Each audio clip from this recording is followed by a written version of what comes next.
कि भी भगवान की दया जो है पात्र पर हो है तो ठीक है, पात्र पर ही हो, अब ठीक है। यह समझा कि भी पात्र न हो, अपात्र हो, जिके पर भी हो जावे तो अपात्र भी अपात्र हुआ तो भी अपने लिए गुंजाइश हो गई।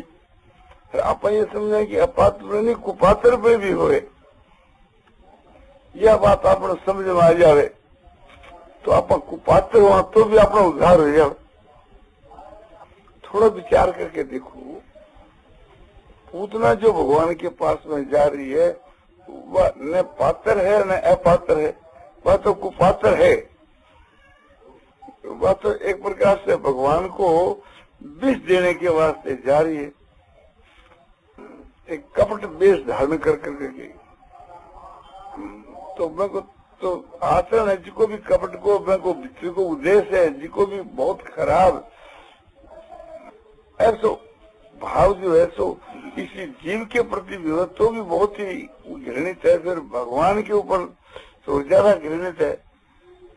किंतु भगवान ने उसको भी उद्धार कर। तो अब यह बताओ कि वह पात्र थी या किसी कारण से कुपात्र थी या पात्र थी, तो भगवान के सामने पात्र को पात्र कुछ नहीं है। ये तो अपना जो नाप है, अपनी जो बुद्धि है, अपनी बुद्धि लगा करके अपना नुकसान उठा लेवा और लाभ से वंचित रह जावा, और अपनी बुद्धि नहीं लगा करके भगवान के ऊपर निर्भर हो जावा तो बस बेड़ा पार है। अपन यो सिद्धांत बना लेवा कि भी भगवान के यहाँ तो पात्र को पात्र सब कई बेड़ा पार है।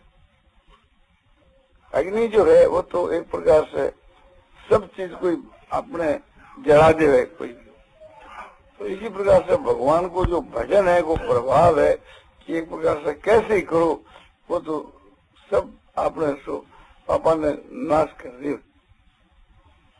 और आप यह समझा कि नहीं थोड़ा पाप नाश करे तो आपने लिए वो थोड़ा ही पाप नाश करे तो आपने मानता के अनुसार थोड़ा ही नाश होगा। आप हमको मूल्य इतना ही मान्य है तो अब आपने लिए वो वैसा ही है। तो भगवान क्या है कि मुझको जो आदमी जैसा समझे उसके लिए मैं वैसा ही हूँ। कोई जो भाव है कि ये था मांग प्रबद्धं थे तांग सथे बदाम हम, जो मुझको जिस भाव से बसते हैं उसके लिए मैं उसी भाव से बसता हूँ, या मुझको जिस प्रकार से बसते हैं उसको मैं उसी प्रकार से बसता हूँ। यथा जो शब्द है वो प्रकार के वहाँ लेवे तो प्रकार के वहाँ भी ठीक है, और भाव में ले तो भाव में भी ठीक है। यथा तथा अधिकांश में प्रकार अर्थ में वो है, किंतु भाव में भी इसको लिए जा सके है। प्रकार में कैसे कि प्रकार अर्थ यो है कि आप भगवान को कोई आदमी ध्यान करे मन से तो भगवान ही अपने मन से को ध्यान करे, जैसे वो भजे जिस प्रकार से वो भजे भगवान भी उसी प्रकार से भजे। महाभारत के शांति पर्व के वहां का हाव है कि भगवान श्री कृष्ण जी युधिष्ठिर को समझाने के वास्ते चेष्टा करी और कर रहे थे। वेदव्यास जी भी चेष्टा करी और भी बहुत से ऋषि लोग आकर युधिष्ठिर को समझाने की चेष्टा करी। युधिष्ठिर के चित्त के बीच के वहाँ इतनो बैराग हो गया तो इतनी उपरती हो गई थी कि मैं सब कुछ छोड़ करके और वन में जाऊंगा और वहीं अपने समझो की साधन करके जब ध्यान करके तपस्या करके अपने जीवन बिताऊंगा। एकदम निश्चित बात है, मन में जब धारणा कर। और भीमसेन को थे राजा बढ़ाओ एक प्रकार से। तो एक दिन की बात है, भगवान उतरा था अर्जुन के महल में, तो वहाँ भगवान अपने प्रातःकाली ध्यान का वहाँ मस्त था। जिससे आए थे मिलने के लिए भगवान से, तो आकर के देखे तो भगवान तो ध्यान कर रहे हैं, तो बैठे रहे।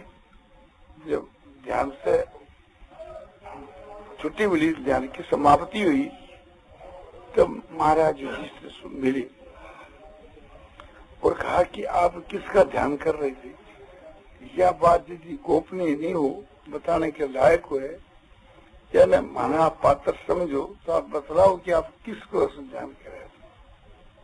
तो बोला कि हे भीष्म, भीष्म पिता मैं सरसज्जा के ऊपर शयन करते हुए मेरा ध्यान कर रहे हैं और उनका ध्यान मैं कर, भीष्म पिता मैं मेरा ध्यान कर रहे हैं, इसलिए मैं भीष्म पिता मैं का ध्यान कर रहा हूँ। तो वहाँ ये बात क्रिया से दिखलाई कि जिस प्रकार से जो मुझको हंसते हैं उनको मैं वैसे ही हंसता हूँ। पर फिर कहा कि मैं उनके पास ही जाऊंगा, वह एक शास्त्र का सूर्य है और अशास्त्र पर जाना चाहे। और तुम्हारे को भी कोई पूछना हो तो भीष्म से पूछ लो, भीष्म के समान शास्त्र का है तत्व जानने वाला दुनिया में और कोई दूसरा पुरुष नहीं है। तो भगवान भी गए साथ के, हम और भी सब गए, युधिष्ठिर भी गए और भाई लोग भी गए। तो जाकर भगवान भीष्म से कहने लगे, भीष्म ये पांडु लोग तुम्हारे पास आए तो तू इनको उपदेश कर।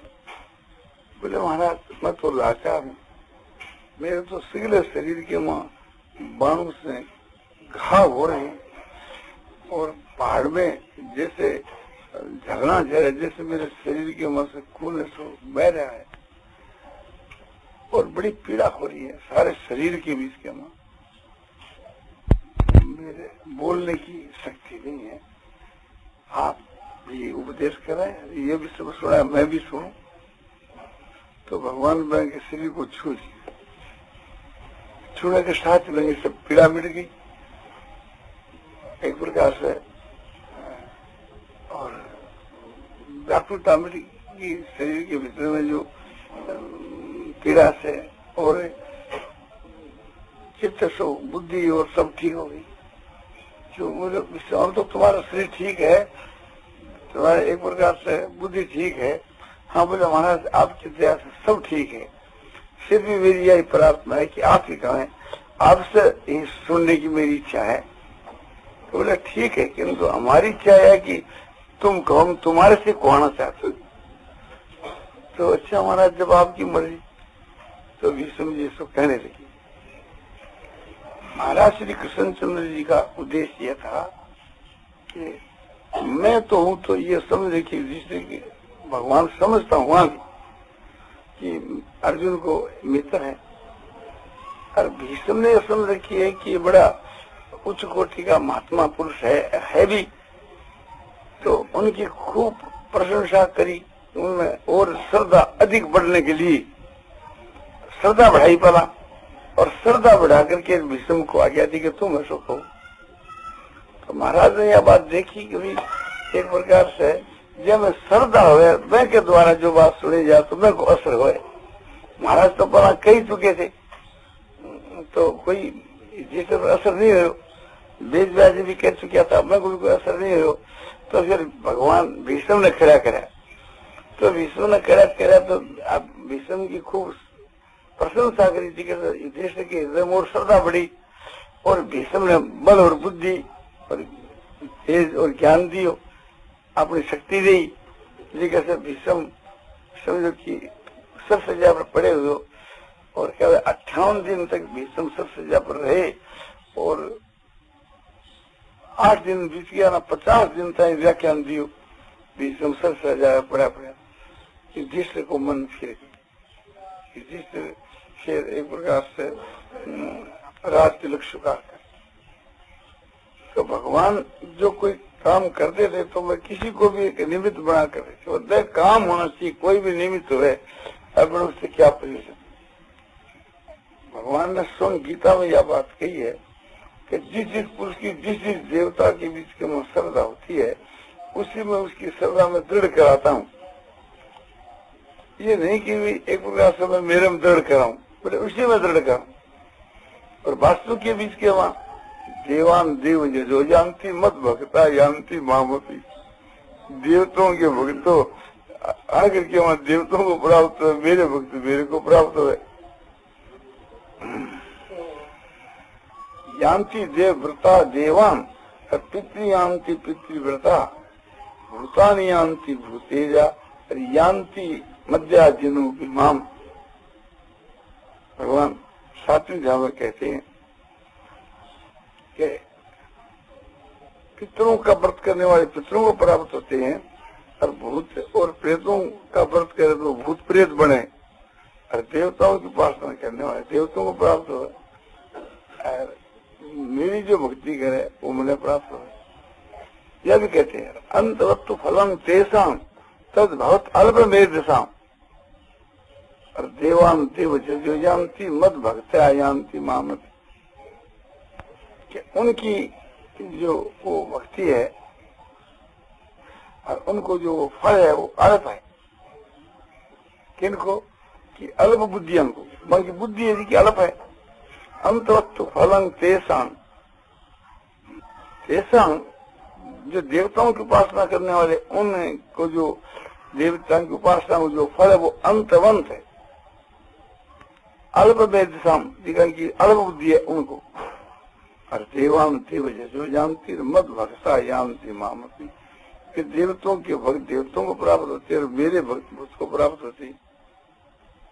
ये भी साथ साथ में कहती, और ये कहते हुए ही शेर पहले 7वीं अध्याय के मां भगवान ने यही कहा कि जिनकी जिस देवता के स्वरूप में देवता की मूर्ति में श्रद्धा है उनकी वो श्रद्धा में दृढ़ कराऊं, और उस श्रद्धा के अनुसार जिसकी कामना करे देवताओं से, वह कामना जो है सो मेरे विधान की भी कामना बनाने मिले। सब देने वाला सब मैं हूँ एक प्रकार से।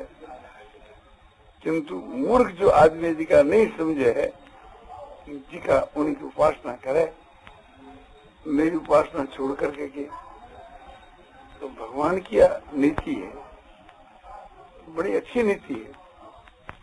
तो वही नीति यहाँ काम में जाए। भगवान ने सोचा भी ठीक है, तो इस बात से मैं लोग बहुत शिक्षा ग्रहण करा इस भगवान की इस बात से थी। जिस समय में महात्मा गांधी जी थे उस समय में राम नाम की बहुत महिमा गाई थी और छापों में खबर आई थी। अभी वो उनका का वचन तो मौजूद है ही, अभी मेरे तो सब कुछ सो राम नाम ही है, कहीं को आधार है। मेरी सारी कार्रवाई राम नाम से सिद्ध हो है। राम नाम एक प्रकार से सर्वोपरि है। जैसे मनुष्य बिना श्वास लिए नहीं जी सके, ऐसे राम के बिना मैं को नहीं जी सकूं, राम के नाम के बिना। तो कितनी उन्होंने निष्ठा बताई। तो मेरे लोग उस समय के बीच के वहाँ जो गांधी जी का भक्त है, उन्होंने यही बात कहा करता कि देखो गांधी जी किस प्रकार से भगवान राम नाम के उपासक हैं, इसी प्रकार से अपन लोगों ने सबने उपासना करनी चाहिए। तो गांधी जी पर श्रद्धा कर करके की यदि राम नाम की उपासना करे तब वो उसका अमल लग जाए, वरना लाभ हो जाए। तो अपन यो थोड़े प्रयोजन है कि भाई मारो बतलाए वो नाम को जप करो जी, कैसे एक प्रकार से अपन बहादुरी लेनी हो। अपना तो ये सिद्धांत है कि किसी भी प्रकार से वह भगवान के नाम को जप करे। मुसलमान भाई लोग है वह अल्लाह खुदा बिस्मिल्लाह इस नाम को जप करके किया अपने आत्मा को कल्याण करे हुए, तो वह को सुधार उद्धार हो जाए तो अपने तो बड़ी आनंद की बात है एक प्रकार से। तो भगवान वही पर श्रद्धा करके वैसे करना चाहिए। कुरान शरीफ जो है वही उनके लिए सबसे बढ़कर ग्रंथ है, मोहम्मद है जिनको उनका आचार्य पैगंबर है। तो मैं को जो उपदेश है कि अल्लाह खुदा बिस्मिल्लाह इस तरह से करो, तो वो एक ही नंबर चीज वहाँ के लिए है। तो अपने बड़ी पसंदता की बात है, बहुत ही एक रुचि की बात है। बना को कल्याण हो किसी भी प्रकार से भगवान को भजन कर करके। भगवान का ये सब नाम है, अल्लाह खुदा बिस्मिल्लाह गुड़ या जितने जो शास्त्रों में मिलते हैं, दूसरे लोगों की शास्त्रों में उनकी मान्यता में जितने नाम है सब भगवान के नाम है। भगवान बोल परमात्मा बोल करके नाम को जब होना चाहिए। तो यो भगवान का सिद्धांत है। भगवान एक प्रकार से कहते हैं कि भाई जिस जिस देवता का मन जिसकी श्रद्धा उसको मैं दृढ़ करूं। तो अपने भी जिस महात्मा के माध्यम की श्रद्धा में दृढ़ करनी चाहिए।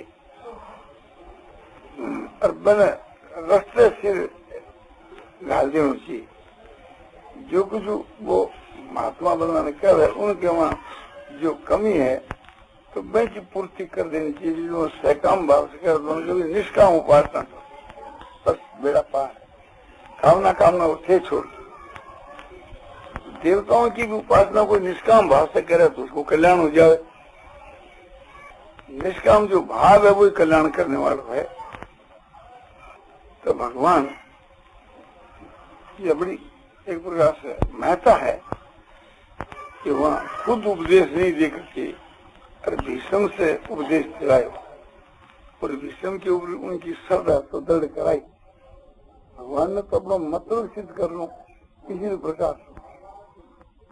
और मतलब को यही तो कि युधिष्ठिर जो है तो राजगद्दी पर बैठे राज तिलक करा ले, वो सिद्ध हो गए।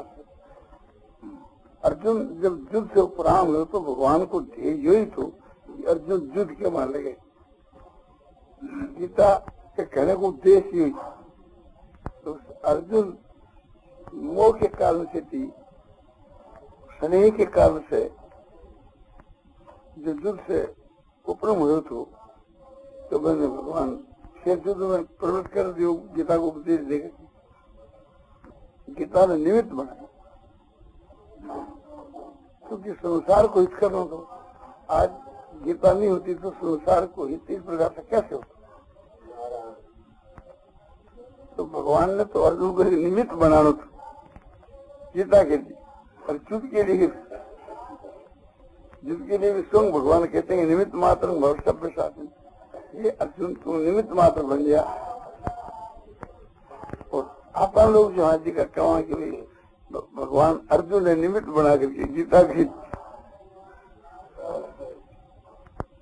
नारायण नारायण नारायण श्रीमन नारायण नारायण नारायण नारायण नारायण श्रीमन नारायण नारायण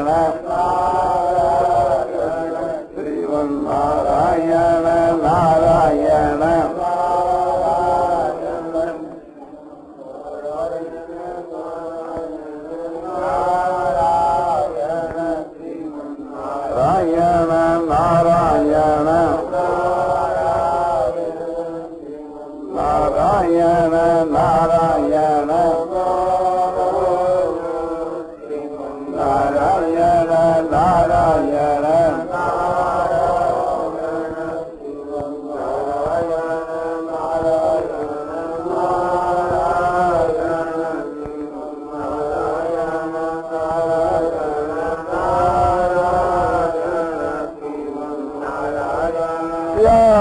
रामचंद्र की और मुक्त वंशी वाले की। तो प्रातः काल को यो प्रकंठ हो ताप स्वर्ग अपवर्ग सुख धैर्य तुला एक अंग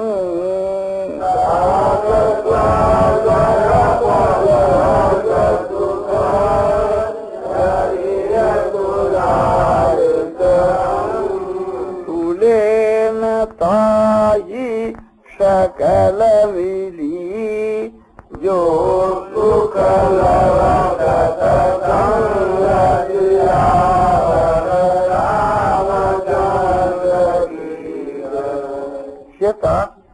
स्वर्ग जो है अपवर्ग है, इन दोनों को तराजू के एक पलड़े में रखो, इनके सुख तो दूसरी तरफ के बीच के माँ सत्संग असली सत्संग जो है एक क्षण को असली सत्संग एक तरफ में रखे तो एक क्षण के सत्संग के समान सब मिलकर के भी नहीं हो सकते। तो वो एक क्षण को सत्संग कैसो कि जैसे आपने मैं बात कही कि भगवान क्षण में सकल मिले भगवाना उमा मरम ये काहू ने जाना। एक क्षण के वहां भगवान सबको अपने मिले, एक क्षण के वहां भगवान सबको मिले तो वो क्षण ही थी ना। और क्षण के वहां जो मिले उनमें जो लोग थे